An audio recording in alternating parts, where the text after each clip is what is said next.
Students, how are you? Hope सभी बच्चे अच्छे होंगे. In the previous video, we discussed about the transport of the plant.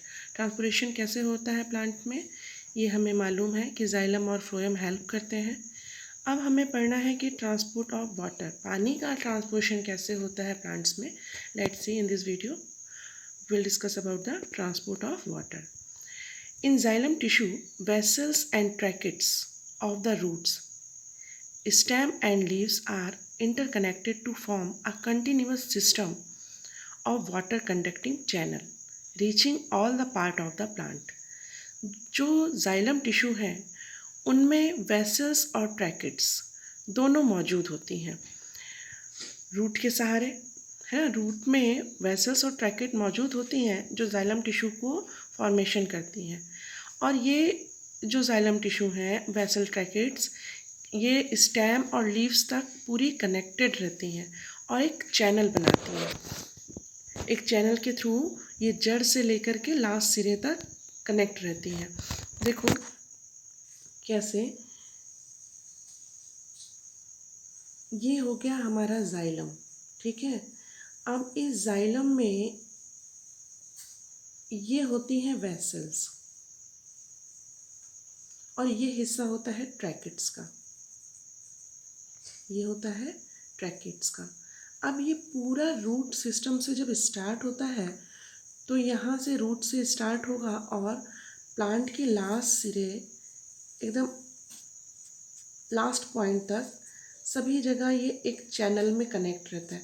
जैसे हम लोग हार्ट वाले में देख रहे थे ना, आर्टरी और वेसल्स पूरे हार्ट में से कनेक्ट है, उसी तरह यहाँ पर भी ये एक चैनल का फॉर्मेशन करती हैं. At the root, cell in contact with the soil actively take up ions. Root का काम क्या है, रूट की सेल का, कि जो सॉइल में कनेक्ट है क्या चीज़, आयन्स और मिनरल्स, उनको एक्टिवली अब्जॉर्व करना. This creates a difference in the concentration of these ion between the root and the soil. Concentration के थ्रू, कंसंट्रेशन समझ रहे हैं ना, जहाँ पर हाई कंसंट्रेशन से लो कंसंट्रेशन में वो वाटर और सॉइल्स के थ्रू वाटर और मिनरल्स रूट में अब्जॉर्ब होती हैं. Then water therefore moves into the root from the soil to eliminate this difference. Soil से वाटर के थ्रू जो भी आयंस और मिनरल्स हैं, हायर कंसंट्रेशन वहाँ कहाँ होगा, सॉइल्स में होगा. उस हायर कंसंट्रेशन को जब रूट में वो जाएंगी तो उनका क्या होगा, दोनों में ही केमिकल डिफरेंसेस आ जाएंगे ना. कोई चीज़ बाहर से आ रही है और अंदर आते आते निश्चित है कि वो थोड़ी कम मात्रा में हो जाएगी. ठीक, कैसे, जैसे हम लोग 9th क्लास में पढ़े थे ना, रेजिन्स को हम लोग भिगो रहे थे पानी में, तो पानी बाहर से अंदर जा रहा था तो उसका कंसंट्रेशन वहाँ पर जाकर के कुछ अलग ही तरह का केमिकल कंपोजिशन बन रहा था जिससे कि रेजिन फूल जा रही थी. वही चीज़ है कि ये जो सॉइल की कंसंट्रेशन होती है आयन की, रूट में जाते ही इसमें डिफरेंस आ जाता है. This means that there is the steady movement of the water into root xylem. अब रूट के जाइलम में वाटर आएगा, creating a column and water that is steadily pushed upward. और उसके बाद से ये ऊपर की तरफ धक्का देने लगते हैं. इनके वाटर कंसंट्रेशन के जो सॉइल्स मिनरल्स होते हैं वो ऊपर की तरफ जाना शुरू करते हैं. अच्छा, ऊपर की तरफ कैसे जाते हैं, जबकि हमें ये मालूम है कि ग्रेविटेशन फोर्स से कोई भी चीज़ नीचे आती है. यानी अगर वाटर ऊपर की तरफ जा रहा है तो देखो, अगर वाटर यहाँ से ऊपर की तरफ जा रहा है तो वो किसके अगेंस्ट जा रहा है, against the gravity. Okay, it is go upward for causing of the against of gravitation. बाकी हमें ये मालूम है कि ग्रेविएशन से चीज़ें नीचे आती हैं, लेकिन यहाँ पर क्या है, वाटर ऊपर की तरफ जाना शुरू करेगा तो किसके अगेंस्ट जा रहा है, ये ग्रेविटी के अगेंस्ट जा रहा है. However, this pressure by itself is unlikely to be enough to move water for heights of their commonly seen in the plant. बड़े से बड़े प्लांट्स में भी, ऊंचे से ऊंचे प्लांटों में भी इसी थ्योरी के माध्यम से पानी ऊपर जाता है। क्या मतलब कि ग्रेविएशन की अपोजिट में। Plant use another strategy to move water in the xylem upward to the highest point of the plant body. Activity देखिए क्या कह रही है। Take 2 small pots of approximately the same size, same size के pot लीजिए।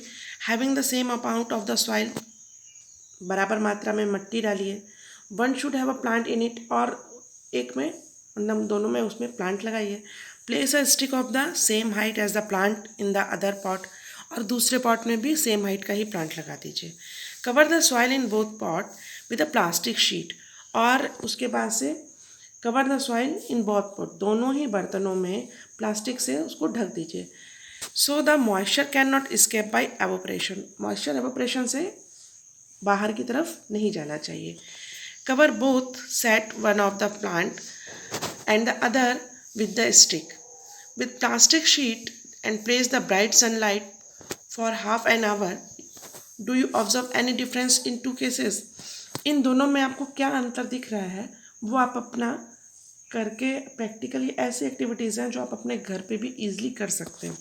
उसके बाद आप दोनों केस में क्या अंतर देखते हैं उसको आप नोट करेंगे। Provide that the plant has an adequate supply of water, ये प्लांट जो होता है वाटर को सप्लाई करने का काम करता है। The water which is lost through the stomata is replaced by the water from the xylem vessel in the leaf. अब अभी जो ये आपको एक्टिविटी वो बता रहा था कि अगर आप प्लांट को ढक देते हैं किसी से तो इवोपरेशन तो होने नहीं पाएगा। इवोपरेशन नहीं होगा तो क्या होगा, पत्तियों पर आपको पानी नज़र आने लगेगा ना। लेकिन अगर दूसरे प्लांट को आपने ढका नहीं है तो आपको उस पर कोई पानी नज़र नहीं आएगा। जैसे गर्म बर्तन में आप पानी गर्म करते हो ना, ऊपर फिर कोई प्लेट वगैरह रहती है, जब हम उसे ठंडा कर देते हैं तो उसके ऊपर पानी की बूंदें आ जाती हैं ना। उसी तरह सेम जब आपने प्लास्टिक से ढका तो उस पर पानी की बूंदें आ जाएंगी। लेकिन दूसरे को अगर हमने नहीं ढका है तो वहाँ पर पानी की बूंदें नहीं आती हैं। अब वो क्या कह रहा है कि जो लीफ में स्टोमेटा होती है वो क्या करती है, वो हेल्प करती है ट्रांसपोरेशन करने में, लेकिन हमने क्या किया उसको ढक दिया है। Evaporation of the water molecule from the cell of the leaf create a suction which pulls water from the xylem cell of fruits. अब जो इवोपरेशन है, वाटर मॉलिक्यूल जो लीफ में वाटर जाइलम के थ्रू आता है रूट्स के माध्यम से, the loss of the water in the form of vapour from the aerial part. यहाँ पर पानी की कमी किसके माध्यम से होती है, वेपर माध्यम से, वाष्प के माध्यम से, जितना खुला हुआ पार्ट रहता है।